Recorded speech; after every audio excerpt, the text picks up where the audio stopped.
Hello everyone, my walnut ప్లాంట్స్కి స్వాగతం. ఈ ఈ ఫ్లవర్ చూసారండి, ఇది నాకు చాలా ఇష్టం. ఎన్నాళ్ళ నుంచో నేను పెంచాలి అనుకుంటున్నాను. దాన్ని నాకు మా ఫ్రెండ్ ఒక స్టెమ్ ఇచ్చారు, అది దాన్ని బ్రతికించాను. అది బ్రతికింది చూడండి, ఇలాగ బోన్సే లాగా వస్తుంది. అది వచ్చింది.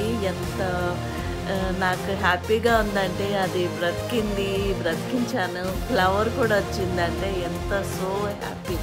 మీకు అది షేర్ చేయాలని అంటే నేను ఎన్నాళ్ళ నుంచో ఉండేది నా పెట్టాలని. అది వచ్చింది, బ్రతికింది. ఎంత బ్యూటిఫుల్గా ఉందో చూసారా. ఇది సీతమ్మ జడ గంటలు, అవి రెండు కలిపి ఎంత అందంగా ఉన్నాయి చూసారా నా గార్డెన్లో. ప్లీజ్ నాకు లైక్ చేయండి, షేర్ చేయండి, సబ్స్క్రైబ్ కూడా చేయండి. Thank you.